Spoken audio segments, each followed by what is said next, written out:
Hello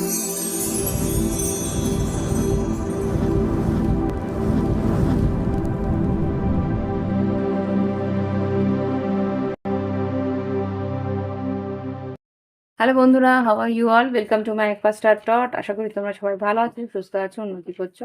এবার আমি দেখবো তোমার লাভ লাইফে আগামী দিন কি ঘটতে পারে। 72 ঘন্টায় তোমার লাভ লাইফে কি ঘটতে পারে সেটা একটু দেখে নেব। Angels, white light angels, holy father, please আমাকে দেখাও আমার কালেকটিভ বন্ধুদের লাভ লাইফে আগামী 72 ঘন্টায় কি ঘটতে পারে। এঞ্জেলস, আগামী 72 ঘন্টার এনার্জি, এই যে মৌনী অমাবস্যা গেল তারপরে এনার্জিটা কিরকম যাবে, আগামী 72 ঘন্টায় এনার্জি কিরকম যাবে। Okay, karmic partners, uh karmic partner, union, pregnancy, my goodness, self love, chemistry. Okay, এখানে যা বুঝতে পারছি তোমার পার্টনার কিন্তু তোমার জন্য ভীষণ ক্রেভিং করছে, ভীষণভাবে পেতে চাইছে, ফিজিক্যাল হতেও চাইছে। এখানে যা দেখতে পাচ্ছি এডিক্টেড, তোমার প্রতি এডিকশন ফিল করছে, যে কনস্ট্যান্ট তোমাকে মনের মধ্যে পাগলের মতন ফিল করছে যে তুমি কি করছো, কোথায় আছো, কি কার সঙ্গে আছো। কনস্ট্যান্ট হয়তো স্টক করছে তোমার তোমার সোশ্যাল মিডিয়াগুলো, এগুলো। আর ও কিন্তু তোমার কাছে এসে তার মনের সব কথা জানাতে চাইবে, তোমার কাছে ট্রাভেল মানে তোমার কাছে ফিরে আসতে চাইবে। হয়তো লং ডিস্টেন্সও যদি হয়ে থাকে তাহলে সেই মানুষটা কিন্তু তোমাকে ছাড়া থাকতে পারছে না। This could be the one. সে কিন্তু বুঝতে পারছে যে তুমি সেই আসল মানুষ। ওকে, এবার আমি দেখব যে এই যে মানুষটা আছে এখানে প্রেগনেন্সি কেন এসছে। আই থিঙ্ক ও না, আচ্ছা আমি কিন্তু এটা বুঝতে পারছি যে ও কিন্তু তোমার সঙ্গে বিয়ে করে কোনো আম, এই মানুষটা তোমার কাছ থেকে হয়তো এক সন্তানও পেতে চাইবে, এতটাই ও ডিপলি ভালোবাসে। ও মাই গড, তুমি যে তোমাকে এত সুন্দর করে গঠন করে রেখেছো, এত সুন্দর তোমার এনার্জি, তোমার অরা, তোমার আহ, মানে গ্লো, সেটা কিন্তু ও মানে ভীষণভাবে ক্রেভ করে। আর ও চায় যে তোমার আর ওর একটা কেউ বংশজ বা বংশধর আসুক। আচ্ছা, বি কেয়ারফুল, যদি কাছাকাছি যাও এর মধ্যে, যদি বেবি মেকিং এর ইচ্ছে না থাকে, আমি বিষম খাচ্ছি।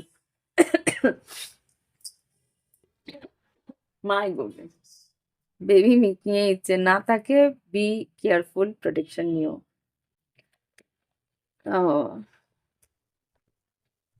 মেডিটেশন, মেডিটেশন কেন? Okay, you will get through this separation আর আনকন্ডিশনাল লাভ। আচ্ছা, হতে পারে এখন সেপারেশনে আছো। ওকে ওকে, আনকন্ডিশনাল তোমাকে মানে নি কি বলবো, নিঃসন্দেহে তোমাকে কিন্তু কোনো শর্ত ছাড়াই তো ও ও তোমাকে ভালোবাসবে, নিউ লাভ। আচ্ছা, আরেকটা জিনিস আমি বলে দিচ্ছি, যারা কমিটেড রিলেশনশিপে নেই বা কারো কোনো রকমভাবে সেপারেশনে আছো, তাহলে কিন্তু তাদের জীবনে নতুন লাভ আসার সম্ভাবনা আছে। কোনো একজন আসবে যে আর কি খুব তোমাকে হয়তো অনেক দিন ধরে দেখছে, পরখ করছে, সে কিন্তু তোমাকে রিচ আউট করবে। এই ভ্যালেন্টাইন উইকে কিন্তু সেই মানুষটা তোমার সঙ্গে কথা বলে নতুন একটা সম্পর্কে গড়ে তোলার চেষ্টা করবে। হয়তো তোমার সম্পর্কে এখন মানে এখন কেউ নেই, তুমি হয়তো পাস্ট কোনো সম্পর্ক থেকে বেরিয়ে এসছো, তুমি রিলিজ করে দিয়েছো সেই পাস্ট রিলেশনশিপটাকে, ওয়ান সাইডেড হয়তো বা ছিল সম্পর্কটা। হুম, তো সেই জায়গা থেকে তুমি এখন কিন্তু নতুন এনার্জি অ্যাট্রাক্ট করছো। ওকে, এটা একটা সেপারেট এনার্জি, আমি একটু এটাকে আলাদাই রাখবো। ও মাই গড, তাতে জায়গাই নেই। আমার মনে হচ্ছে এখন আবার বড় একটা টেবিল নিতে হবে। হুম, তো এক সেকেন্ড। ওকে, এটা একটা সেপারেট এনার্জি, যাদের আর কি তোমরা পাস্ট কোনো রিলেশনশিপটাকে রিলিজ করে দিয়েছো। হুম, এখন হয়তো সিঙ্গেল আছো, তো তাদের জন্য কিন্তু গুড নিউজ, নতুন কোনো রিলেশনশিপ আসতে পারে, তোমার সঙ্গে সে যোগাযোগ করবে, গভীরভাবে ভাবনা চিন্তা করছে। এখনো ফায়ার সাইন মেষ সিংহ ধনু হতে পারে, বা আর্থ সাইন হতে বৃষভ কন্যা মকর হতে পারে। হ্যাঁ, এখানে কন্যা মকর, এই দুটো এনার্জি আমি পাচ্ছি। ওয়াটার সাইনও হতে পারে, বৃশ্চিক মিন কর্কটও হতে পারে।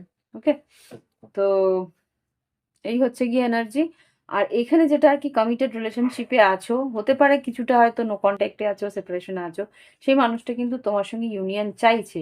এখনো পর্যন্ত এনার্জিটা সেটাই দেখতে পাচ্ছি, সেই মানুষটা ইউনিয়ন চাইছে। আর কি কি রিচ আউট করবে? এই মানুষটা কি ফিরে আসার চেষ্টা করবে? কোনো অ্যাকশন নেবে কি আগামী 72 ঘন্টার মধ্যে? স্টেবিলিটি, একটা স্টেবিলিটি চাইছে রিলেশনশিপটার মধ্যে, কোনো রকম অ্যাকশন না। Crying and depression, reaching to the conclusion, একটা ডিপ্রেশনের মধ্যে আছে সে মানুষটা, কি করতে পারে? Live your passion, abandonment. Okay okay okay okay, আচ্ছা আচ্ছা আচ্ছা। দেখো এখানে সেই মানুষটা কিন্তু তোমাকে মিরর করবে, তুমি যদি ছেড়ে চলে যেতে চাও সে কিন্তু একটু টাইম লাগাবে না। সেই মানুষটা কিন্তু তোমার ট্রু লাভ, সে কিন্তু প্রচন্ডভাবে ক্রেভিং করছে। হেলদি সেক্সুয়ালিটি অ্যান্সার্স অ্যারাইভিং, তোমাকে কিন্তু তুমি যা প্রশ্ন করবে সে কিন্তু সব উত্তর তোমাকে দেবে। ও কিভাবে তোমাকে পেতে চায়, এ কিন্তু তোমার সোলমেট। কমিটেড রিলেশনশিপ নিতেও কিন্তু এক মুহূর্ত দ্বিধা লাগাবে না, প্রচন্ড লয়াল থাকবে। প্লেয়ার এনার্জি যদি দেখে ও তোমাকে নিয়ে এগোতে চায়, কিন্তু তুমি যদি প্লেয়ার এনার্জিতে থাকো ও প্রপোজও করবে। তুমি যদি প্লেয়ার এনার্জিতে থাকো ও কিন্তু চুপচাপ ও নিজেকে সরিয়ে নেবে। তুমি যদি অন্য কারোর সঙ্গে চলে যাওয়ার চেষ্টা করো তাহলে কিন্তু এখানে আর বুঝে যাবে যে এটা ইনফ্যাকচুয়েশন। তোমার কিন্তু একটা তর্ক বিতর্ক অশান্তি হয়ে এটা বেরিয়ে চলে যাবে, ওই মানুষটা চলে যাবে, কিন্তু তোমাকে ক্ষমা করবে না। ও ভালোবাসার উপর দিকে বিশ্বাসই চলে যাবে, তোমাকে ছেড়ে দেবে। বি কেয়ারফুল, এই মানুষটা কিন্তু লয়াল। এই মানুষটার কাছ থেকে এই মানুষটার কাছ থেকে কিন্তু লয়্যালটি আশাই রেখো। আর এই মানুষটা কিন্তু তোমাকে ওয়ার্নও করে দেবে, আমি যেটা বুঝতে পারছি। সে কিন্তু তোমাকে ওয়ার্ন করবে যে তুমি আমার সঙ্গে যদি সত্যতা না রাখতে পারো, আমি কিন্তু তোমার কাছ থেকে সরে যেতে এক মুহূর্ত দেরি করব না, এটা বলে দেবে কিন্তু। মানুষটা কিন্তু প্রচন্ডই কমিটেড থাকতে চাইছে। আচ্ছা, এনার্জি একটু আমি দেখে নিই কি আছে। অনেক দিন ধরে অন্য রিডিংস করছি না, ক্যান্ডেল রিডিংও করছি না। করেছি মনে হয় গেল সপ্তাহে করেছি, দেখি আমি কালকে যদি পারি। জাস্ট প্লিজ আমাকে দেখাও কি বলতে চাইছে। I hope you will forgive me soon. I feel you don't need me anymore. যেটা আমি এক্ষুনি বলছিলাম যে যখন দেখবে যে তুমি আর তোমার জীবনে ওর প্রয়োজন নেই, তাহলে ও বেরিয়ে চলে। I still remember the day I first met, তোমাকে সারা জীবনে হয়তো মিস করবে, বাট ও এক মুহূর্ত লাগাবে না চলে যেতে। আর কি বলতে চায়? I am dying for you, come back please. দেখো সেই মানুষটা কিন্তু পাগলের মতন চাইছে তোমাকে। ওকে, সে মানুষটা কিন্তু পাগলের মতন তোমাকেই চাইছে, বাট এই ভালোবাসাটাকে যদি তুমি অস্বীকার করো, it will dry up. Fail to express my true feelings, আগেও হয়তো ট্রাই করেছিল কিন্তু ভালো করে এক্সপ্রেস করতে পারেনি, ভালো করে বুঝাতে পারিনি তোমাকে যে ও কি চায়। আর দুটো নেব, আর কি বলতে চাই এই মানুষটা? Leaving you hurt me too, but it was the needed. একটা কথা কি, ও কিন্তু বললাম যেটা আর কি, তোমাকে ছেড়ে যাওয়াটা ওর কাছে প্রচন্ড কষ্টকর। তবু কিন্তু যদি প্রয়োজন পড়ে যে তুমি ওকে সঠিকভাবে ইয়ে করছো না, প্রায়োরিটি দিচ্ছ না, সে কিন্তু বেরিয়ে চলে যাবে। ওকে, তো দেখি জাস্ট গাইডেন্স কি আছে তোমার জন্য।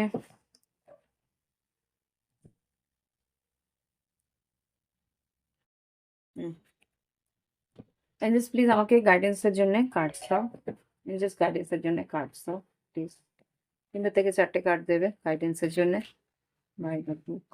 ওকে, টু বি ফেয়ার, তোমার কিন্তু এই যে here and now, to be fair, আর কি বেরিয়েছে? হুম, টাইম টু গো, আর কি আছে? ইয়ান। এই মানুষটা কিন্তু তোমার জন্য স্টেপ নেবে, সেটা আমি বুঝতে পারছি।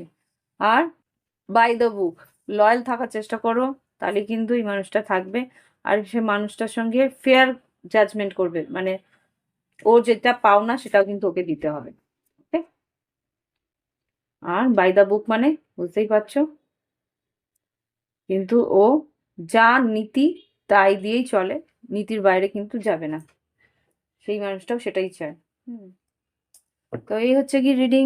ভালো লাগলে অবশ্যই লাইক দিও, কমেন্ট করো। Thank you for watching my video. আর যদি মনে হয় তোমার একান্তভাবে একটা প্রাইভেট রিডিং এর দরকার আছে, ভিডিও ডিসক্রিপশন বক্সে হোয়াটসঅ্যাপ নাম্বার রইলো, যোগাযোগ করে নিও। ক্রিস্টালও যদি চাই তো ওখানেই পাবে আমার ক্যাটালগ, বা তোমাদের নিজস্ব কোনো ক্রিস্টালের প্রয়োজন থাকে তাহলে সেটাও তুমি আমাকে চ্যাটে লিখে পাঠাতে পারো, আমি প্রাইস দেবো।